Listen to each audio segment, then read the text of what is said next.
দর্শক, শর্ত চাপিয়ে মধ্যপ্রাচ্যের দেশগুলোতে হামলা না করার আশ্বাস দিয়েছেন ইরানের প্রেসিডেন্ট মাসুদ পেজেশকিয়ান।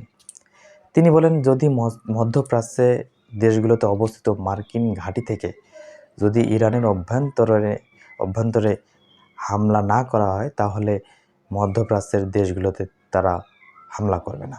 এবং পাশাপাশি দীর্ঘ 6 থেকে 7 দিন যাবৎ যে হামলা এবং পাল্টা হামলা হয়েছে, এর জন্য মধ্যপ্রাচ্যের দেশগুলোর প্রতি গভীর সমবেদনা জানিয়েছেন এবং তাদের কাছ থেকে ক্ষমাপ্রার্থী হয়েছেন। তিনি বলেন যে সাম্প্রতিক সময়ে ইসরায়েল এবং মার্কিন যুক্তরাষ্ট্র মধ্যপ্রাচ্যের দেশগুলোকে ব্যবহার করে বা সেখানকার ঘাঁটি ব্যবহার করে ইরানের সার্বভৌমত্বে ব্যাপক আঘাত হেরেছে। তার ফলশ্রুতিতে তারা এই পাল্টা হামলা করেছে।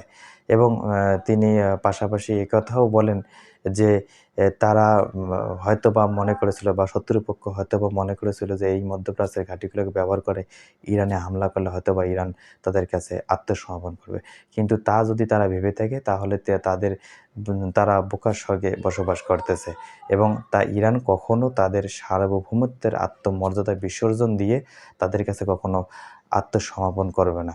এবং তাদেরকে তা করতে হলে সেটা তারাই করবে। এবং আত্মসমর্পণ যদি কোনো পক্ষ করে থাকে, সেটা অবশ্যই যারা যুদ্ধ শুরু করেছে এবং অমানবিকতাভাবে হামলা শুরু করেছে, তাদেরকেই এই আত্মসমর্পণ করতে হবে।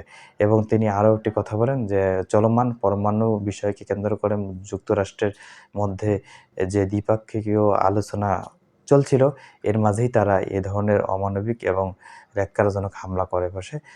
তার ফলশ্রুতিতে ইরান এই অঞ্চল জুড়ে মার্কিন যুক্তরাষ্ট্রের সামরিক ঘাঁটি লক্ষ্য করে এবং ইসরায়েলকে লক্ষ্য করে যে সামরিক হামলা চালাচ্ছে, এটা তারই একটা অংশ এবং এটি একটি প্রতিবাদের অংশ।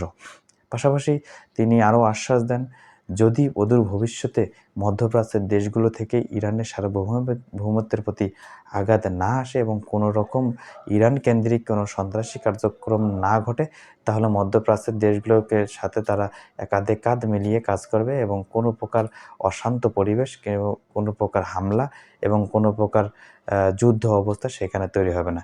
এবং শান্তির মাধ্যমে কাঁধে কাঁধ মিলিয়ে এই অঞ্চলে তাদের সম্প্রীতি এবং সৌহার্দ্যপূর্ণ আচরণ তারা বজায় থাকবে। দর্শক, ইরানের প্রেসিডেন্ট মাসুদ পেজেশকিয়ান যে আজকে যে বক্তব্যটি দিয়ে দিল, এই বক্তব্য আপনারা কীভাবে দেখতেছেন জানিয়ে যাবেন। ধন্যবাদ। আসসালামু আলাইকুম।